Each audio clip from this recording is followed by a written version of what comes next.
I just went through a very tough period, specifically from last Monday through Thursday. Why? Because I was waiting for the results of my application.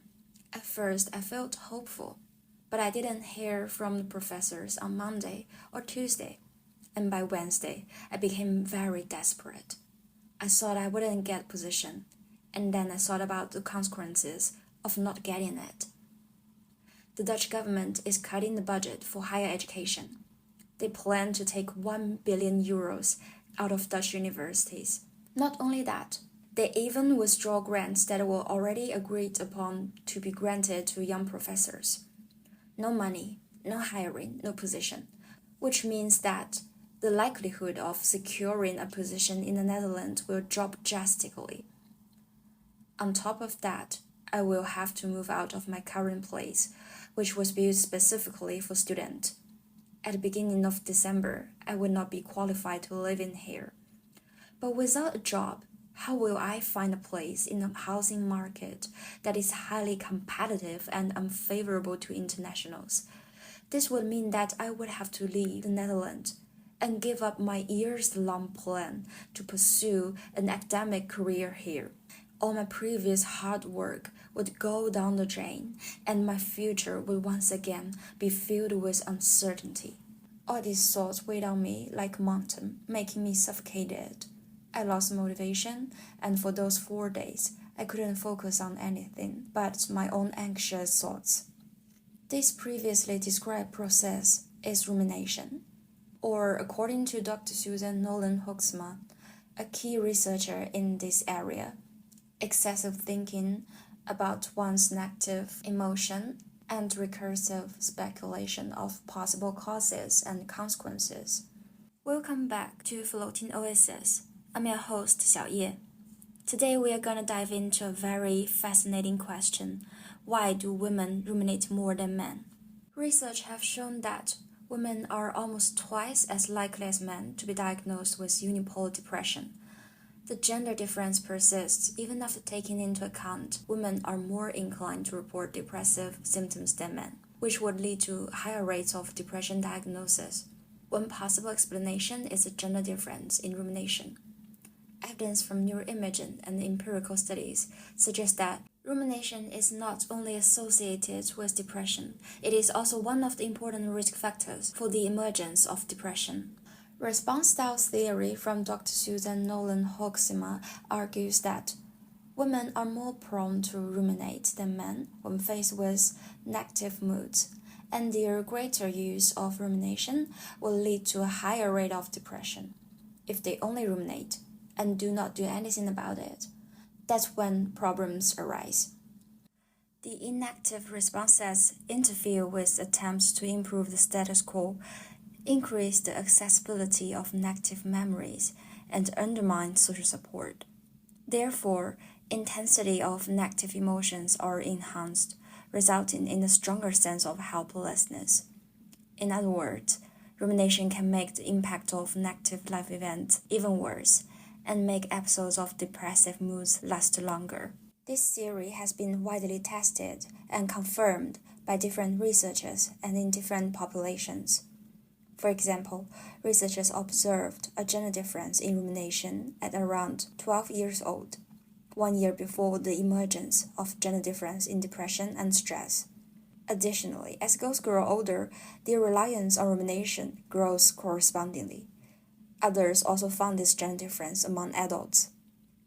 In this episode, we're going to unpack why women are more prone to ruminate, from how we are raised to societal pressures and even a little bit of biology. And don't worry, we will also chat about how to help ourselves, as well as future generations, break out of the rumination loop. Now, let's jump in. One major reason might have to do with the way we are raised. It turns out that parenting style and gender roles, those expectations society puts on us just because we're girls, play a huge part. Dr. Nolan-Hoeksema proposed that girls are often taught from a young age to focus more on their emotions. While boys are encouraged to be active and solve problems, girls are sometimes nudged towards being more reflective, or in other words, more passive. This doesn't mean that we are just sitting around thinking about our feelings 24/7, but over time, these small differences in how boys and girls are raised can add up. Alright, let's zoom out and talk about the bigger picture: society. Women face a lot of societal pressures that can make rumination even more likely. For starters, women tend to be in more stressful situations simply because the extra roles we often juggle: work, childcare, household chores, the list goes on. And let's not forget about gender-based violence, sexual harassment, and lower-paying jobs, which add even more stress to women's lives. It is well documented that women experience gender-based violence and sexual harassment globally at a much higher rate than men. For instance, a World Health Organization article described gender-based violence as devastatingly pervasive and pointed out that almost every third of women have experienced physical and sexual violence across their lifetime, and young women aged 15 to 24 are at particularly high risk. The situation has even worsened since the COVID-19 pandemic. The experience of being a victim may very likely exacerbate the use of rumination. Imagine dealing with constant pressure or even direct harm and not feeling able to change it. Rumination can seem like the only outlet, even though it doesn't lead to solutions. There is also a cultural element here. In many societies, women are raised with the belief that they should be responsible for the emotional tone of relationships. When something goes wrong in a relationship, many women feel it's their responsibility to fix it. This belief can make women more likely to ruminate on issues within relationships, wondering if they could have done something differently. Now, here's something that surprised me when I was digging into research. It's not that women experience more negative life events than men. We all face tough times, but the types of stress we deal with are different. Women are more likely to ruminate about relationship issues, while men tend to focus on more work-related stressors. However, it is worth noting that the sample from Kendall and colleague study looked only at Caucasian twins born in Virginia, the US, which might be a huge limitation when generalizing their conclusion. Finally, we come to the biology part. A study indicated that sex hormones might also be one of the mechanisms underlying the gender difference in rumination. Women with higher estradiol levels were more prone to ruminate, but estradiol did not predict the use of suppression or reappraisal, which are two other commonly used emotion regulation strategies.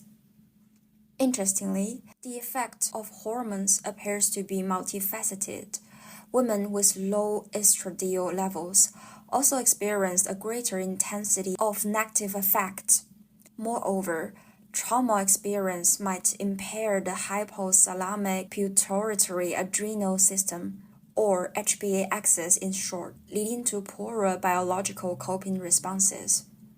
Evidence suggests that high-trait rumination is associated with impaired HPA functioning among depressed adolescents, extending the time for recovery.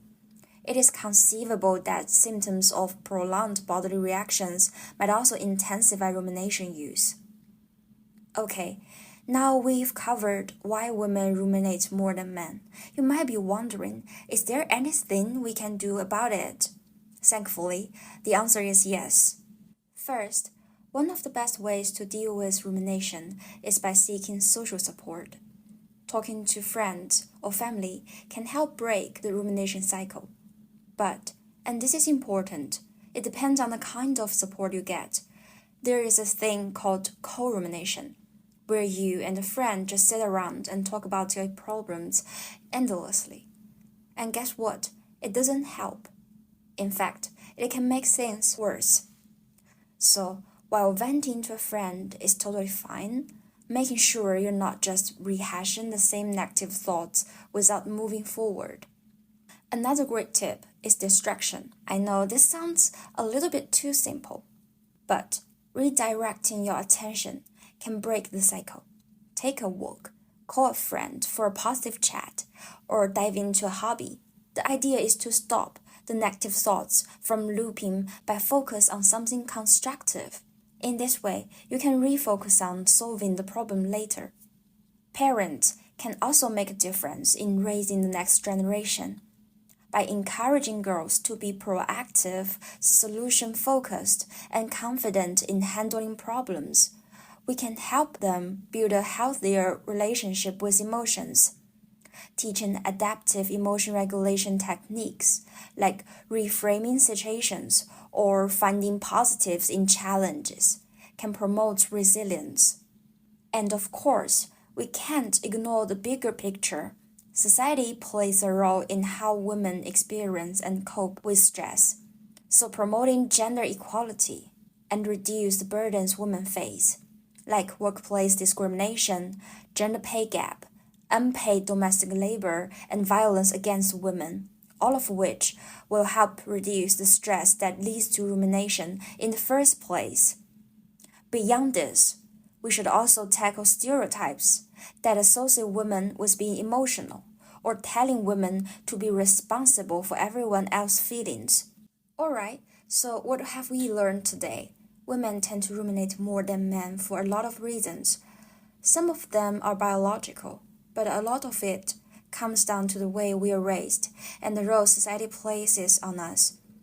Gender stereotypes, parenting styles, and the extra stresses that women face in their daily lives all contribute to this tendency to ruminate. But the good news is that rumination isn't something we are stuck with forever. By understanding why it happens, we can take steps to reduce it, whether that's through personal strategies like distraction and mindfulness, or bigger societal changes towards greater gender equality. As Simone de Beauvoir once said, one is not born, but rather becomes a woman. In the same way, women aren't born to ruminate. We can learn healthier ways to deal with emotions and stress.